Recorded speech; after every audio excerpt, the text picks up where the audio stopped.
अल्लाहुम्मा सल्ली अला सय्यदना शफीअना व मौलाना मुहम्मदिन मअदनिल जूदी वल करम व आलिहिल किराम व इब्निहिल करीम व बारिक व सल्ली सलातन व सलामन अलैका या रसूल अल्लाह सल्लल्लाहु अलैहि व बारक व सल्लम। हजरात, आज जिला लखीमपुर के निघासन तहसील का एक बड़ा मशहूर व मारूफ गांव, जिसको उर्फे आम में पठानन पुरवा कहा जाता है, हमारी और आपकी मुलाकात एक उर्स के तकरीब में हो रही है। मौलाना रिजवान साहब ने मुझसे 9 तारीख ली थी अंग्रेजी एतबार से। 12 बजे के बाद तारीख बदल जाती है और मेरी तकरीर 10 तारीख में करवा रहे हैं, जबकि मैंने 10 मार्च की तारीख आप ही के जिला में खमरिया कोयलार में देख रखी है। जिस तारीख में आप तकरीर के लिए बैठाले हो वो तारीख दूसरे की है। 1:45 बज रहे हैं रात के, बल्कि 2 बजने वाले हैं। ये जलसा खत्म होने का टाइम है। मैं टाइप रिकॉर्ड नहीं हूं कि मेड़ पे लगा दो, बटन दबा दो, निरौनी करते रहो, वो पूरे जोश में तकरीर करता रहे। न कोई रटा रटाया मामला है कि चंद नाबिल के उर्दू के जुमले जहन में महफूज हैं, कभी उसी को आगे, कभी उसी को पीछे, कभी उसी को दाएं, कभी उसी को बाएं लगा करके हम आपको लच्छेदार बात सुनाकर चले जाएं। नहीं, अपना ये सब कोई चक्कर नहीं है, न दिखाना है न जमाना है। हम इस्लाम सुन्नियत के एक अदना दर्जे के मामूली किस्म के हम प्रचारक, और मैंने अपनी दरसगाह में 37 साल हो गए आयन सर के ऊपर नक्शे कफे पाए रसूल लगा रखा है और उसके नीचे एक शेर लिख रखा है। वही मेरी तमन्ना है, वही आरजू है, वही ख्वाहिश है। मुझे तुम मसलके अहमद रजा पे इस्तिकामत दो, बनो खिदमत गुजारे अहले सुन्नत या रसूल अल्लाह। हजरात, जलसा हो चुका है। आपने एक बहुत ही कामयाब इस्लाहे मुआशरा के हवाले से खिताब समात फरमा लिया। खतीबुल असर शाहीन काल हजरत अल्लामा मौलाना तबरेज आलम साहब किबला रज़वी से, वासिफ़े शाहे हुदा हजरत उस्मान हारूनी से आपने कई नातें सुनी। मद्दाहे रसूल जनाब मौलाना राशिद मरकजी से आपने कई नातें सुनी और नकीबुल असर मौलाना अशरफ बिलाली साहब से आप वक्त के नजाकत के एतबार से ज़ेरो बम के जुमलों के साथ अशआर भी सुने और बहुत सारे कलिमात से उन्होंने आपको नवाजा।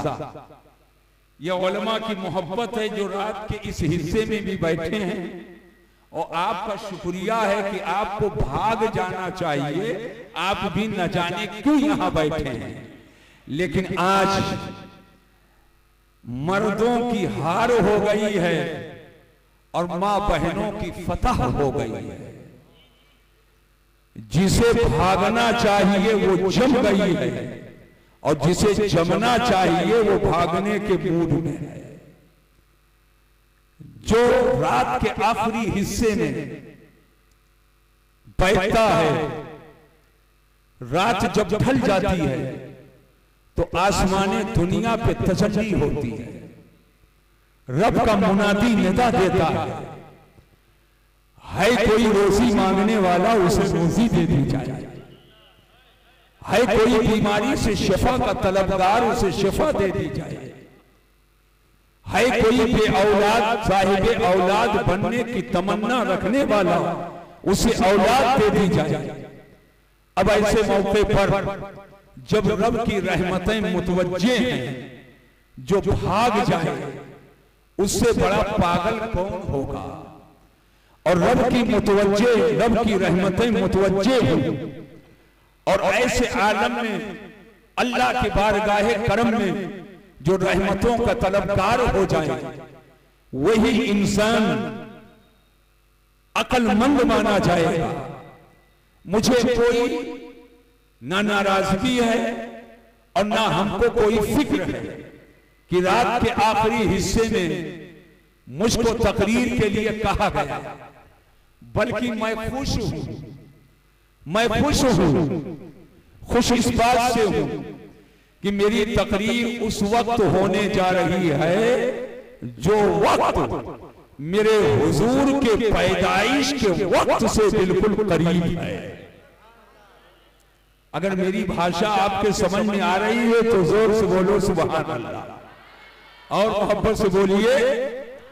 एक ही सूरत है, हाथ उठाओ जोर से बोलो, मैं समझ जाऊंगा समझ रहे हो, वरना इतनी लाइट इधर कर दिए हो, एक भी उधर नहीं है, शो पीस बना दिए हो। हम भाई वीडियो में देखने की चीज नहीं है, हम स्टेजों से सुनने की चीज है।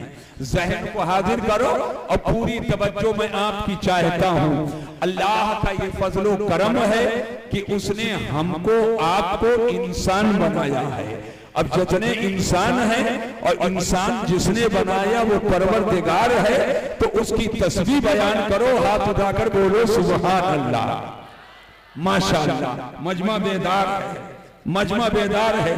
मौलाना मेहरुद्दीन साहब बेचारे खिदमत में लगे हुए हैं। मौलाना रिजवान कहाँ चले गए?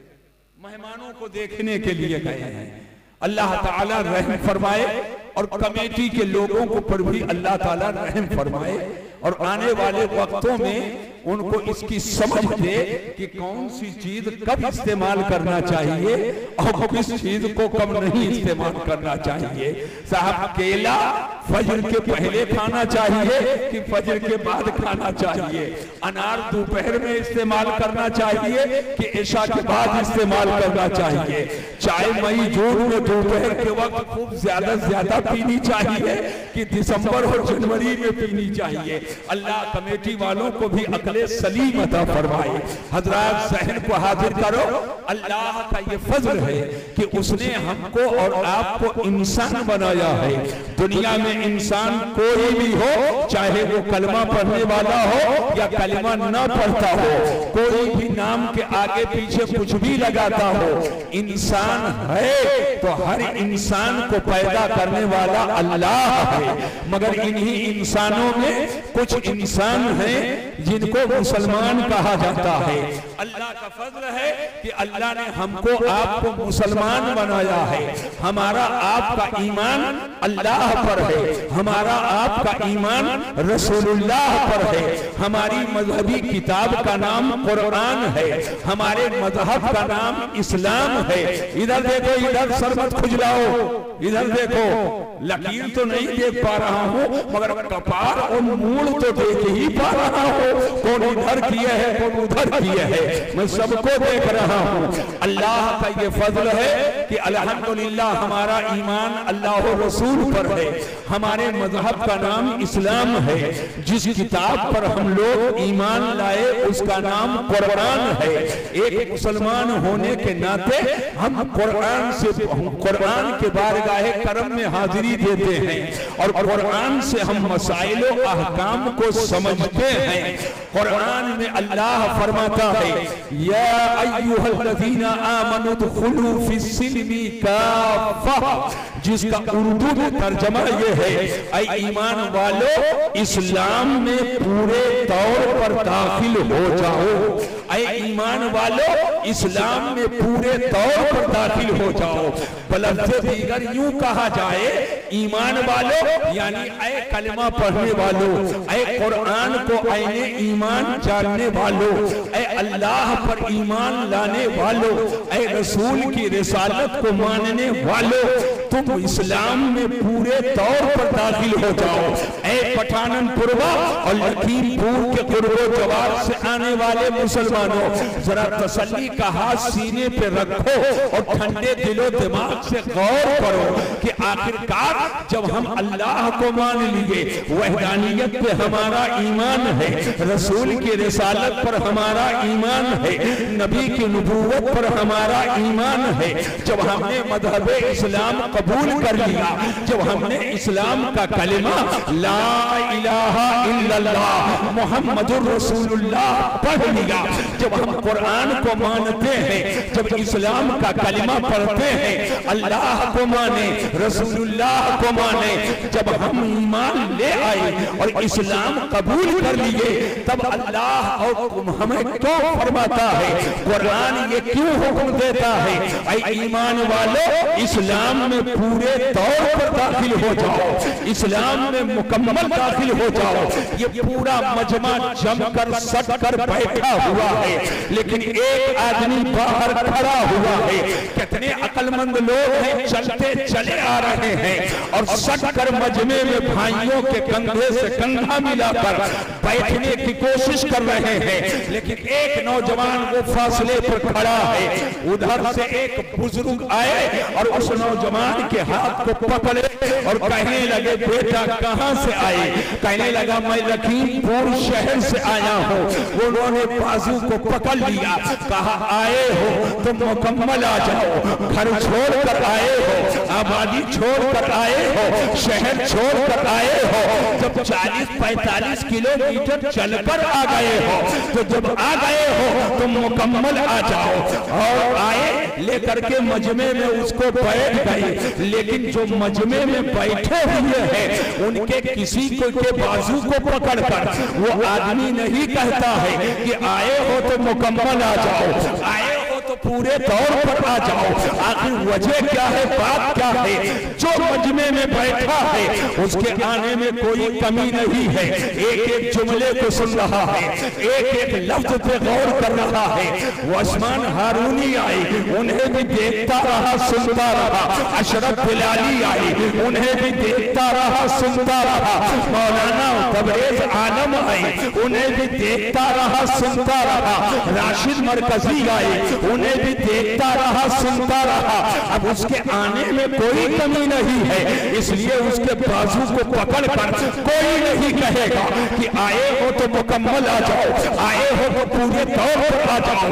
लेकिन एक आदमी लखीमपुर से चलकर आया तो, लेकिन मजमे के बाहर खड़ा था। आया जरूर है लेकिन आने में कमी रह गई है, आया जरूर है मगर आने में कजी रह गई है, आया जरूर है मगर कुछ कोताही जरूर है। तभी एक आम आदमी ने उसके बाजू को पकड़ा और पकड़ कर कहा, आए हो तो पूरे तौर पर आ जाओ, आए हो तो मुकम्मल तौर पर आ जाओ। बिला तशबीह और तमसील मुझे कहने दो, जब किसी के आने में कोई कमी रह जाती है, कोई कोताही रह जाती है, तब कहा जाता है कि मुकम्मल आ जाओ। और जब मुकम्मल दाखिल हो गया तो बिल्कुल से गोश पर आवाज है, उलमा की तकरीरें सुन रहा है, मोहब्बत से जियारत कर रहा है, शोरा की नातें सुन रहा है, एक एक जुमले पे गहराई और गहराई पर नजर डाल रहा है, उससे कोई नहीं कहेगा। बिला तशबीह कुरान में अल्लाह फरमाता है, या अय्युहल्लज़ीना आमनू दुखुलू फिस्सिल्मी काफ़ा, ईमान वालों इस्लाम में मुकम्मल दाखिल हो जाओ। अब हाशिए ज़हन पर सवाल उठा, जब कलमा पढ़ लिया तो कुरान का ऐलान क्यों हो रहा है? इस्लाम में मुकम्मल दाखिल हो जाओ, अल्लाह को मान लिया तो कुरान में हुक्म क्यों हो रहा है? इस्लाम में मुकम्मल दाखिल हो जाओ। जब नबी के नबूवत को मान लिया तो कुरान में हुक्म क्यों हो रहा है? इस्लाम में मुकम्मल दाखिल हो जाओ। जरूर मैंने अल्लाह की वहदानियत पर हम ईमान लाए, रसूल के रिसालत पर ईमान लाए, हम कुरान के किताबुल्लाह होने पर ईमान लाए, हमने मज़हब इस्लाम को कबूल किया। मगर इन तमाम चीजों के बावजूद हमारी जिंदगी में कोई कमी है, हमारे अंदर कोई कोताही है, हमारे अंदर कोई नक्स है, हमारे अंदर कोई ऐब है, हमारे अंदर जरूर कोई कमी है, जिसकी बुनियाद पर खुदा फरमाता है ऐ ईमान वालों इस्लाम में मुकम्मल तौर पर दाखिल हो जाओ। अब आओ जरा सा इस उर्स सरापा कुद्स की महफिल में जो साल से पठानपुरवा की सरजमीन पर मुनक़िद हो रहा है, काबिल मुबारकबाद हो आप लोग। आज रात के आखिरी हिस्से में फैसला करें, हालात का जायजा लिया जाएगा तो आपकी नजर इस पर पड़ेगी कि हम मज़ारात पे जरूर जा रहे हैं। तवज्जो करो, हम मज़ारात पे जा रहे हैं, हुक्मे लगाने में पीछे नहीं है, जलसा करने में पीछे नहीं है, देग बनाने में पीछे नहीं है, माता देग चढ़ाने में पीछे नहीं है।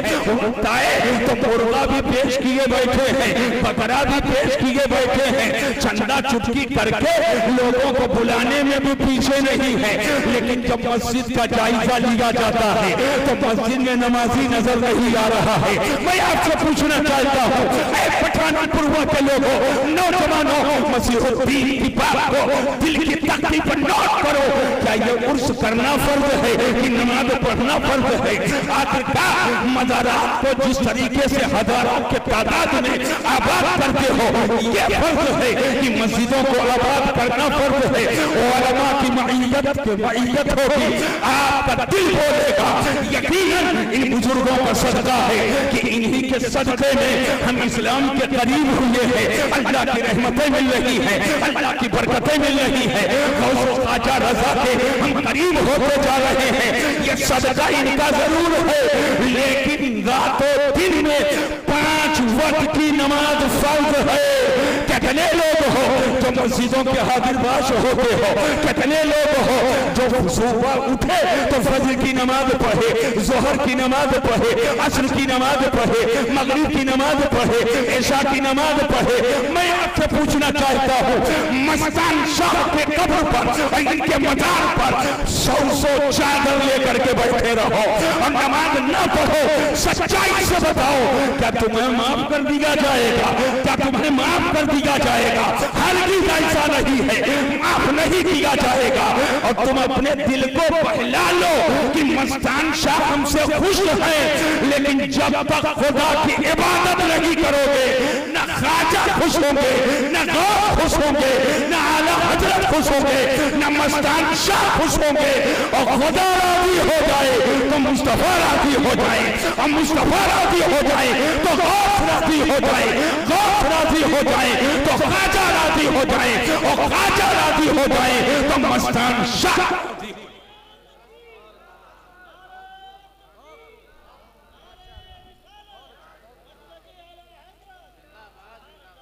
बैठो,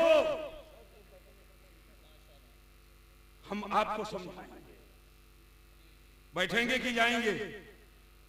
अरे जोर से बोलो, कितने लोग बैठोगे? हाथ उठाओ। बात जब नमाज की आई है तो आना कानी करने लगे। बैठो और समझो, मौत के हौलनाक मनाजिर का तस्वुर करो, कब्र की तन्हाइयों को सोचो और निज़ा की सख्तियों को सोचो। और जब आगे बढ़ोगे, अपनी बेटियों का जायजा लो। पैदा होने के बाद से कितना सजदा किया, अपने बीवियों का जायजा लो। तुम्हारे घर आने के बाद कितना सजदा किया, अपनी मां के हालात का जायजा लो, कितना उसने सजदा किया। अपनी बहनों का जायजा लो, कितना सजदा किया। और दूसरे का जायजा लेने से पहले अपना जायजा लो, अपना जायजा लो। कितनी नमाजें तुमने पढ़ी बड़ी कोशिश के बाद जुमा जुमा, और कुछ ऐसे जालिम हैं कि जुमा की भी तौफीक नहीं। 2 दिन साल में ईद और बकरीद, कुछ ऐसे हैं कि टेनो पालो प्रेस के चक्कर में वो भी छूट गया, बस इंतजार कर रहा है कि कम मेरी अपनी पढ़ी जाए। मैं आपसे पूछना चाहता हूं, घर घर जब जिस घर में अल्लाह की इबादत ना हो वो घर घर नहीं कब्रिस्तान है। आका फरमाते अपने घरों को कब्रिस्तान ना बनाओ, अपने घर को कब्रिस्तान ना बनाओ। क्या मतलब कब्रिस्तान ना बनाओ? कब्रिस्तान में नमाज नहीं पढ़ी जाती है। कब्रिस्तान से मेरी मुराद है वो जगह जहां कब्रें हैं, और कब्रिस्तान का वो कोना जहां कब्रें नहीं है वहां नमाज पढ़ सकते हैं। धोखा ना हो आपको, जिन जगहों पर कब्रें नहीं है वहां नमाज पढ़ना जायज है, लेकिन जहां कब्रें हैं वहां नमाज नहीं पढ़ सकते। तवज्जो कीजिएगा, आका फरमाते हैं कि घर को कब्रिस्तान ना बनाओ। क्या मतलब? कब्रिस्तान में जहां कब्रें होती हैं वहां नमाज नहीं पढ़ी जाती है, लेकिन नमाज तो अल्लाह की इबादत है, और जब वहां कब्र हो तो गैरुल्लाह की इबादत की तशाबुह हो जाएगा, मुशाबहत हो जाएगी। तो घर को कब्रिस्तान न बनाओ। कब्रिस्तान में नमाज नहीं पढ़ी जाती है, मतलब यह है कि जिस घर में अल्लाह की इबादत न हो, खुदा का सजदा न हो, वो घर नहीं बल्कि वो कब्रिस्तान। क्या चाहते हो घर कब्रिस्तान हो जाए? चाहते हैं घर कब्रिस्तान हो जाए तो बरकत नहीं आएगी, वीरानी होगी। तवज्जो से मेरी बात को सुनो, वीरानी होगी। तब चलोगे तावीज लिखवाने, दो चार ठग से मुलाकात हो जाएगी गुमटी में। ठग बैठे हुए हैं, ठग बैठे हुए हैं, आपका इंतजार कर रहे हैं कि पागल लोग आए ताकि मेरा कारोबार चले, आगे बढ़ता रहूं। सुन लो, ये माएं बहनें घर में नमाज पढ़े और मर्द मस्जिदों में जाएं, और कभी कभी वो सुन्नतें घर में पढ़े और फर्ज मस्जिद में पढ़े। तो जब औरतें घर में नमाज पढ़ेगी तो तुम्हारा घर कब्रिस्तान नहीं होगा, और तुम मस्जिद में नमाज पढ़ोगे, मस्जिद की हाजिरी भी हो जाएगी और घर कब्रिस्तान बनने से बच जाएगा। आपको कुछ पता भी है? ये सांस जो लेते हो, सांस बोलो, लेते हो कि नहीं लेते हो? अरे जोर से बोलो भाई, सांस लेते हैं कि नहीं लेते? रातों दिन में कितनी बार सांस लेते हो बताइए? कुछ पता है? 3-3 घंटा सुनो ना, तो सुनो, ऐशाबाद से लेकर के माइक लगा दो, खूब सुनो, हिंदुस्तान भर के शायर को बुला लो, खूब सुनो और खूब सीखो इस्लाम। खाली वाह वाह करो और कुछ पता ना चले। हम सांस लेते हैं अंदर की, अगर अंदर ही रह जाए तो जिंदगी खत्म, बाहर होती है। बाहर ही रहे, अंदर ना जाए, जिंदगी खत्म। कभी अंदर कभी बाहर, कभी अंदर कभी बाहर, कभी अंदर कभी बाहर। बोलो, होता है कि नहीं होता? होता है कि नहीं होता है? कुछ पता भी है? सांस जो लिए उस पर अल्लाह का 2 शुक्र वाजिब है। कितना? जोर से बोलो, कितना? और सांस बाहर किए तो 2 शुक्र वाजिब। क्यों हजरत? सांस अंदर लिए 2 शुक्र, और सांस बाहर किए 2 शुक्र। तो उठो तो सांस ले रहे हो, बैठो तो सांस ले रहे हो, खड़े हो सांस ले रहे हो, लेटे हो सांस ले रहे हो, सोते हो सांस ले रहे हो, जागते हो सांस ले रहे हो, गुस्से में है सांस ले रहे हैं, खुश हैं सांस ले रहे हैं, तकरीर कर रहे हैं सांस ले रहे हैं, खामोश बैठे हैं सांस ले रहे हैं, मोटरसाइकिल चला रहे हैं सांस ले रहे हैं, सफर में है सांस ले रहे हैं, हजर में है सांस ले रहे हैं, खेती किसानी कर रहे हो सांस ले रहे हो, गन्ना काट रहे हो सांस ले रहे हो, गन्ना लाद रहे हो सांस ले रहे हो, गन्ना ट्राली पे लेकर चल रहे हो सांस ले रहे हो। तो रात रातों दिन तो सांस लेना बंद नहीं है। अपनी कलाई पर घड़ी पे नजर डालो, ये सेकंड वाली सुई को देखो, रातों दिन चल रही है। सो तो चल रही है, जागी तो चल रही है, चलो तो चल रही है, बैठो तो चल रही है, हर हाल में ही सुई चल रही है। ऐसे सांस का लेना बंद नहीं है, कभी अंदर कभी बाहर, कभी अंदर कभी बाहर, कभी अंदर कभी बाहर, कभी अंदर कभी बाहर। और जो सांस अंदर करो तो शुक्रिया वाजिब, सांस बाहर करो तो शुक्रिया वाजिब। तो एक मर्तबा सांस लिए, बोलो 2 मर्तबा सुभान अल्लाह सुभान अल्लाह, फिर सांस बाहर किए अल्हम्दुलिल्लाह अल्हम्दुलिल्लाह, फिर सांस लिए सुभान अल्लाह सुभान अल्लाह, फिर सांस बाहर अल्हम्दुलिल्लाह अल्हम्दुलिल्लाह।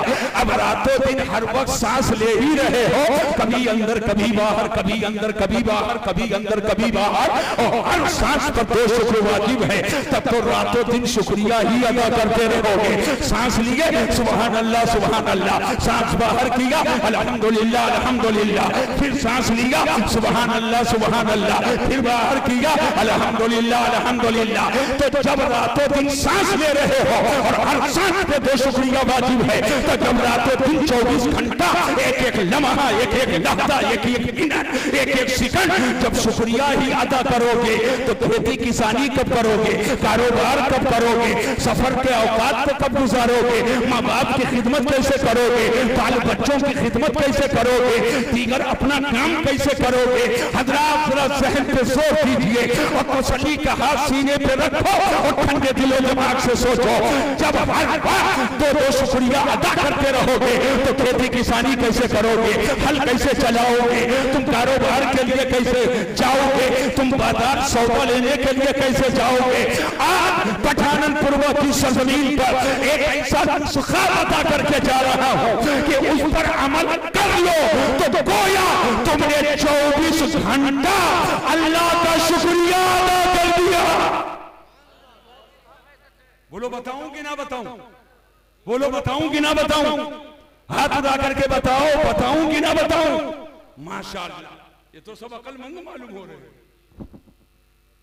ये तो सब अक्लमंद मालूम हो रहे हैं। अल्हम्दुलिल्लाह बता दो तो सुन लो, रातों दिन में कई वक्त की नमाज है, जोर से बोलो कई वक्त की है।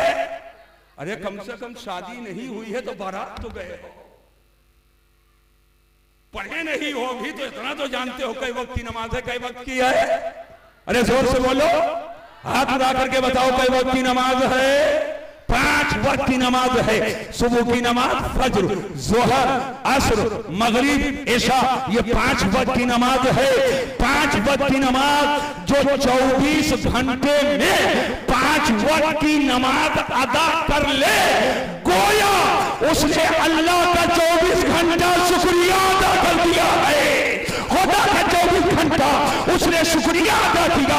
लिहाजा पठानपुर के लोगों, आओ हम नमाजों का जज्बा सीने में लेकर के जाओ, अल्लाह की इबादत करो, फज्र पढ़ोगे सुल्तानुल नहार हो जाओगे और इशा पढ़ोगे सुल्तानुल लैल हो जाओगे। मैं एक बात बताना चाहता हूं, हम लोग हैं बंदे, अल्लाह के बंदे हैं। सुनो, हम लोग अल्लाह के बंदे हैं और अल्लाह माबूद है। हम लोग आबिद हैं, अल्लाह माबूद है। और अल्लाह और बंदों के दरमियान जो ताल्लुक और रब्त पैदा करे वो नमाज है, वो नमाज है। अब ज़हन पे जोर दीजिएगा, नमाज से बरकत कितनी मिलेगी। मेरे आका फरमाते हैं अस्सलातु इमादुद्दीन, मन अकामहा फक़द अकामद्दीन व मन तरकहा फक़द हदमद्दीन। आका फरमाते हैं नमाज दीन का सुतून है, नमाज दीन का खंबा है। जिसने नमाज कायम किया उसने दीन के बुनियाद को कायम किया, और जिसने नमाज को तर्क कर दिया उसने दीन के बुनियाद को ढा दिया। कुछ आपको पता भी है, जो नमाज न पढ़े हदीस की रोशनी में, वो दुनिया को दीन की बुनियाद को ढा रहा है, वो दीन के बुनियाद को मुनहदिम कर रहा है। नमाज न पढ़ो तो गोया तुमने दीन की बुनियाद को ढा दिया है, और नमाज पढ़ोगे तो मेरे हुजूर खुश होंगे। आका फरमाते कुर्रतु आइनी फी सलाह, नमाज में मेरे आंखों की ठंडक है। तुम पठाननपुरवा में सजदा खुदा की बारगाह में करोगे, मुस्तफा खुश हो जाएंगे मदीना शरीफ में। मेरे नबी की आंखों की ठंडक नमाज है, और जब नमाज पढ़ोगे तो उरूज व इर्तिका जिसके जरिया मिले उसे नमाज कहते हैं, बुलंदी जिसके जरिया मिले उसे नमाज कहते हैं। अल्लाह के प्यारे रसूल इरशाद फरमाते हैं अस्सलातु मेराजुल मोमिनीन, नमाज मर्द मोमिन के लिए मेराज है। तवज्जो करना, यही नमाज तो मेराज है, और यही नमाज मोमिनों के लिए मेराज है। हुजूर लामका जाए और बिना हिजाब के खुदा का दीदार करें, ये मेरे नबी की मेराज है। और तोहफे मेराज नमाज उम्मती पढ़े, ये उम्मती की मेराज है, ये उम्मती की मेराज है। हज़रात जरा ज़हन व फिक्र को हाजिर करो, नमाज एक ऐसी चीज है कि आप अल्लाहु अकबर कह करके नियत बांध लिए, या हाथ उठाए ये भी नमाज है। आप नियत बांधे ये भी नमाज है, सना पढ़े ये भी नमाज है, तऊज़ो तस्मीया पढ़े ये भी नमाज है, सूरह फातिहा पढ़े ये भी नमाज है, आपने कोई सूरह मिलाई ये भी नमाज है, क़याम की हालत में रहे ये भी नमाज है, रुकू में गए ये भी नमाज है। तवज्जो करना, आप सजदे में गए ये भी नमाज है, तहियात बैठ कर पढ़े ये भी नमाज है। ये सारी अदाएं नमाज की अदाएं हैं। लेकिन मेरा सवाल ये है कि अल्लाह का बंदा अल्लाह के सबसे ज्यादा करीब कब होता है?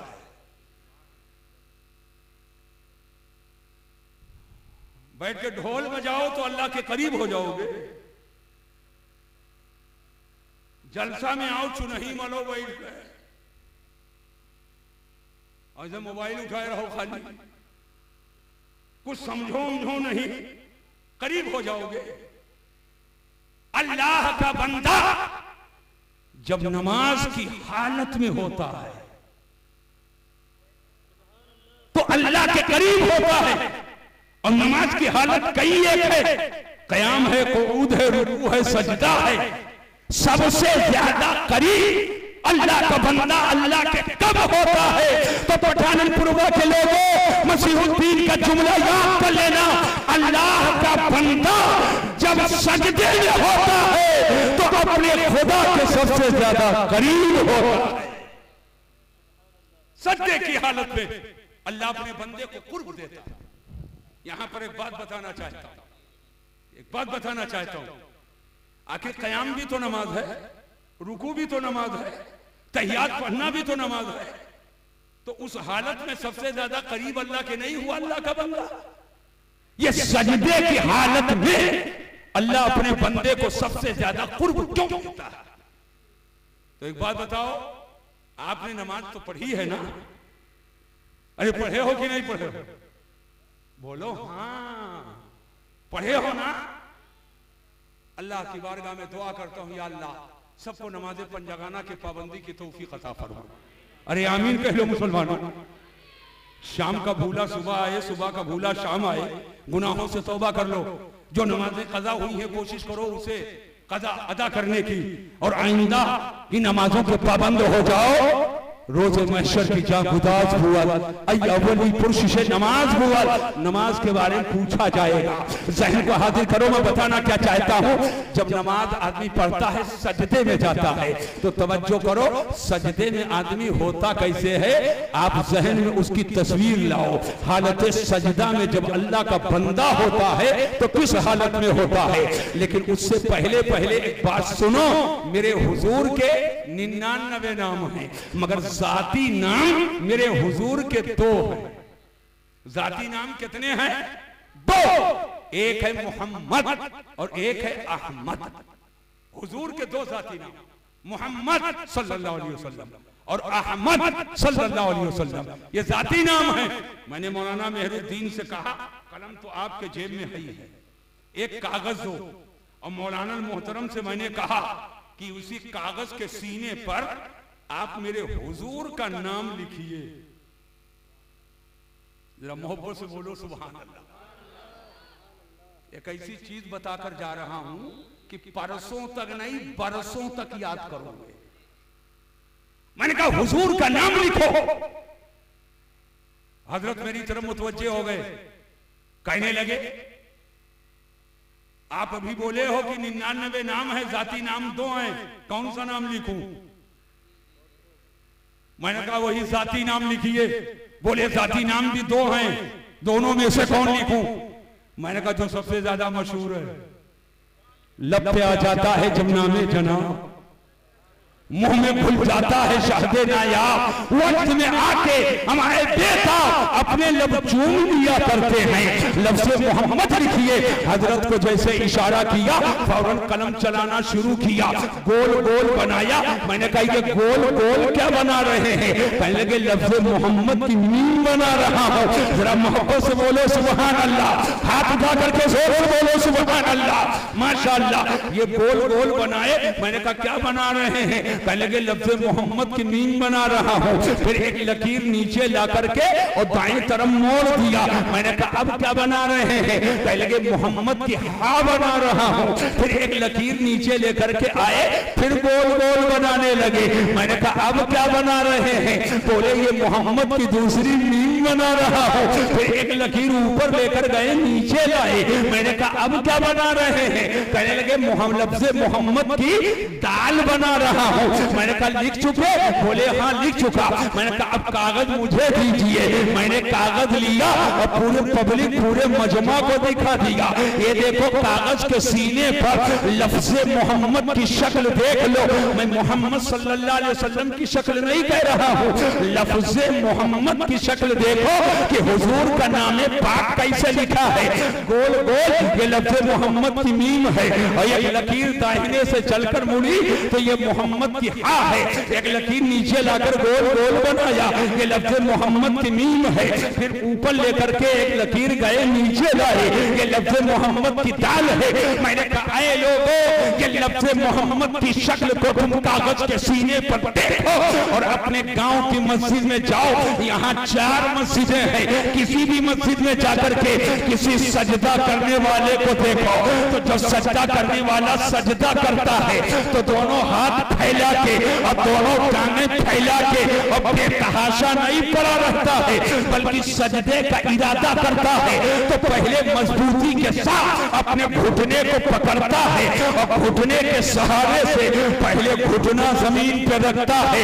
घुटना जमीन पे रख करके अल्लाह का बंदा दलालत हाल से ऐलान कर रहा है, या अल्लाह किबरियाई तेरे लिए, बड़ाई तेरे लिए, खुदी तेरे लिए, तस्बीह तेरे लिए, हमद तेरे लिए, सना तेरे लिए। हम कुछ नहीं है, मैंने तो घुटना टेक दिया है, हमने घुटना टेक दिया। किबरियाई तेरे लिए, बड़ाई तेरे लिए, खुदी तेरे लिए। अब घुटने को पहले जमीन पे रखो, तकरीर सुनो और सजदा करने का तरीका भी सीख के चलो। पहले घुटने को रखो पर कमाले अदब के साथ अपने हाथ के पंजे को जमीन पे ऐसे रखो, इस तरह से रखो जमीन पे, ना उंगलियां बिल्कुल फैली रहे और ना उंगलियां बिल्कुल ये मिला करके ऐसे आप अपने हाथ के पंजे को जमीन पे टेको, जमीन पे रखो, लेकिन दोनों पंजों को मिलाओ नहीं, थोड़ी सी जगह उसके बीच में रखो और इस अंदाज से रखो कि आप पहले जमीन पर नाक रखो, फिर पेशानी रखो। आम के आम गुठलियों के दाम सजदा करने का तरीका सीखो। पहले नाक रखो, फिर पेशानी रखो और नाक को थोड़ा सा दबाओ। नाक में 3 हिस्से हैं, एक टाइट वाला ऊपर का ये हड्डी है और एक हड्डी से नरम और गोश्त से सख्त है वो कुर्री है और ये आगे का हिस्सा गोश्त का है। तो आपकी नाक दब जाए और हड्डी टेक हो जाए जमीन में, अब आप समझो कि सजदा हो गया। और हाथ कैसे रखना है, ये ऐसे नहीं मिलाना है आपको और न टिटरी की तरह ऐसे उठाना है। ये मर्दों के लिए बता रहा हूँ, औरतें तो जितना चिमट करके करें, जितना सिमट करके बेहतर है। उनके यहाँ सत्र और पर्दा बहुत जरूरी है। तो औरतें हाथ ऐसे नहीं उठाएंगी। मर्दों के लिए मसला बता रहा हूँ कि वो अपने हाथ को बगल से इतना दूर रखें कि बकरी का छोटा सा बच्चा अगर आना जाना चाहे तो चला जाए, चला आए। और पेट को रान के करीब रखेंगे सजदे में, मगर रान से टच नहीं करेंगे। रान को पिंडली के करीब रखेंगे, मगर रान को पिंडली से टच नहीं करेंगे। ये मर्दों के लिए बता रहा हूँ। औरतें तो अपने को ज्यादा ज्यादा जमीन से चिमट करके वो सजदा करेगी। उभार जाहिर ना हो, कहीं से बेसतरी ना हो, लेकिन मर्द अपने पेट को रान के करीब करे, टच ना करे। रान को पिंडली के करीब करे, टच ना करे। अपने हाथ के कोहनियों को बिल्कुल बगल से मिलाए नहीं, थोड़ा फासले पे रखे। इस शक्ल में, इस अंदाज में सजदा करो। अब पूरा मजमा आंख बंद करे और पठानपुरवा की मस्जिद में सजदा करने वाले का तसव्वुर करे कि सजदा करने वाला जब सजदा करता है तो दोनों हाथ के पंजों के बीच में उसका गोल गोल सर रहता है और उसकी पीठ और ये कमर का हिस्सा एक दूसरे से मिले होते हैं। फिर रान ये पिंडली के करीब है और ये पिंडली के कदम ये नीचे का हिस्सा ये जमीन पे टिक है। तसव्वुर करना कि जब अल्लाह का बंदा हालत सजदा में होता है तो लफ्ज़े मोहम्मद की तरह वह अपना बदन बना लेता है। ये दोनों पंजों के बीच में जो गोल गोल सर है ये लफ्ज़े मोहम्मद के मीम का जलवा है और ये हाथ का हिस्सा ये लफ्ज़े मोहम्मद के हाथ का जलवा है और ये पीछे कमर का हिस्सा ये लफ्ज़े मोहम्मद के दूसरे मीम का जलवा है और ये रान और पिंडली का हिस्सा ये लफ्ज़े मोहम्मद के दाल का जलवा है। अब जब सजदे की हालत में अल्लाह का बंदा जब अपने बदन को नबी के नाम की तरह बना लिया तो अल्लाह का करम हुआ। अल्लाह ने नबी के नाम के सजदे में, हालत सजदा में अपने बंदे को कुर्बता फरमा दिया है, अपना करीबी बना लिया है। आला हज़रत इमाम अहले सुन्नत फरमाते हैं, मैं क्यों कर कहूँ ना या हबीबी अगिस्नी, इसी नाम से हर मुसीबत टली है और शफाअत करे हश्र में जो रज़ा की, सिवा तेरे किसको ये कुदरत मिली।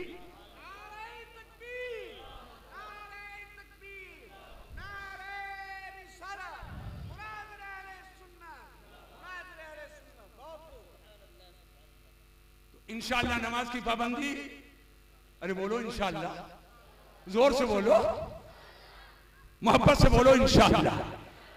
हाँ, बैठ जाइए, बैठ जाइए। माशाअल्लाह देखिए उलमा तलबा भी आज चले आ गए भाई। आखिरी वक्त में हमको तो अब नमाज का वक्त करीब है, याद दिलाना है कि नहीं याद दिलाना? अच्छा एक बात बताओ, बैठो। नमाज हम ही लोग पढ़ते हैं कि वहाबी भी पढ़ते हैं? बोलो, जोर से बोलो। अरे कोई गाली वाली थोड़ी पकड़ना। वहां भी पढ़ते हैं कि नहीं पढ़ते? फातिहा नहीं करते हैं हम लोग तो पढ़ते हैं ना। नमाज पढ़ते हैं। और देवबंदी वो भी पढ़ते हैं, गैर मुकल्लिद। अरे जोर से बोलो, पढ़ते हैं। खुद नहीं पढ़ते हो तो कैसे बोलो? सुनो, जिस पर फर्ज है,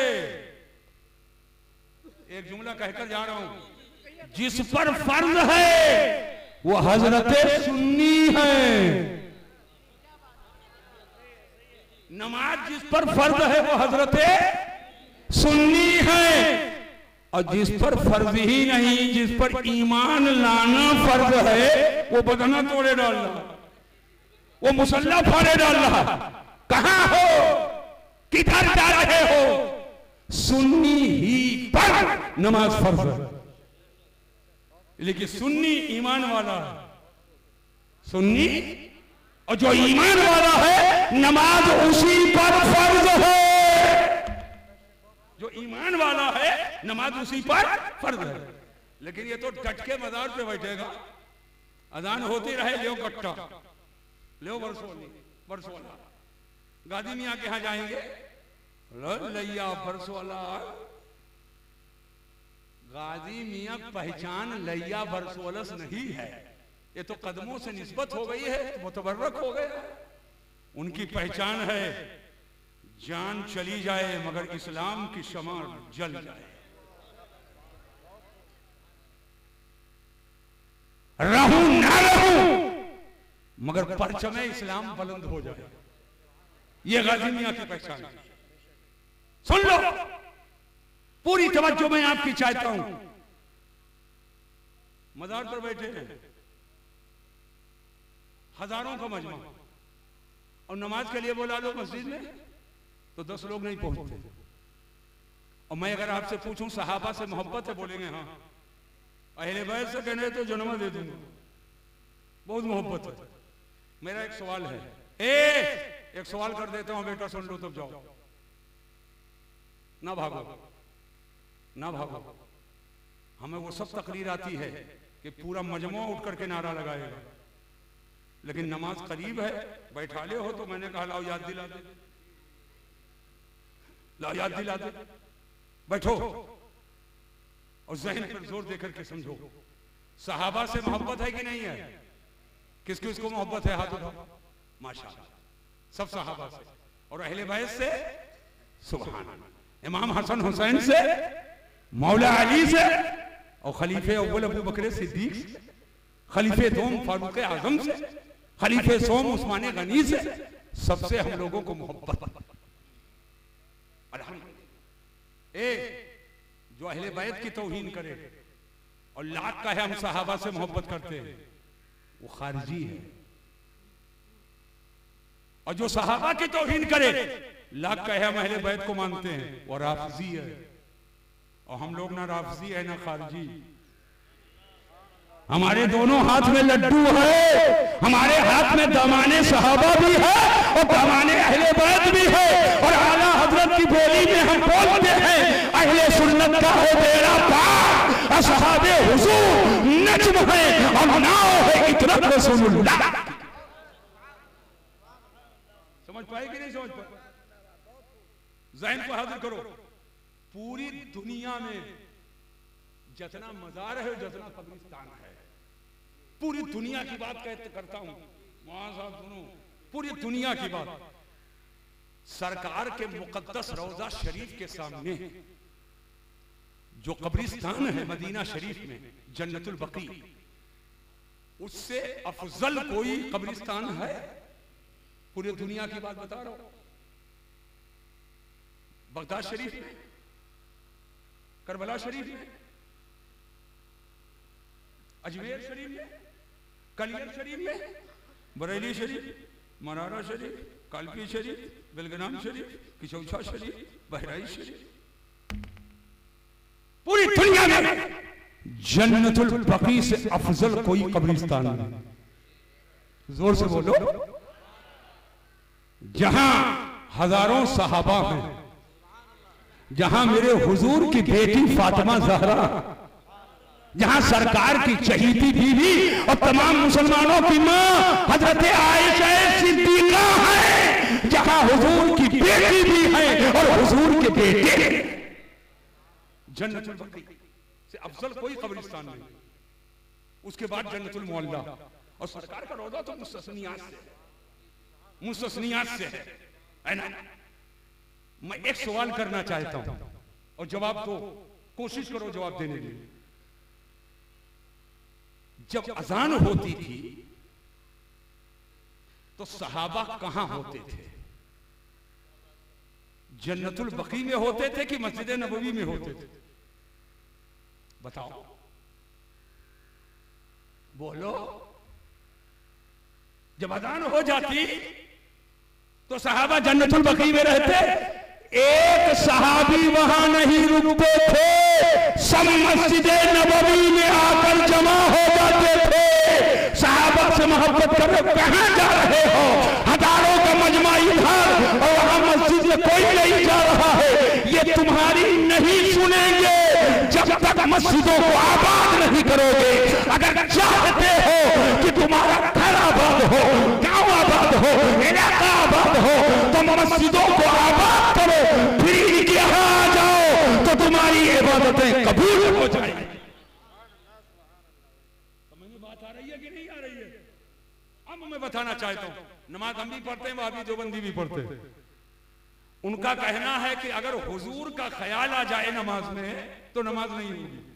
माज़अल्लाह बोलो, जोर से बोलो, अगर हुजूर का ख्याल आए नमाज में तो नमाज नहीं होगी।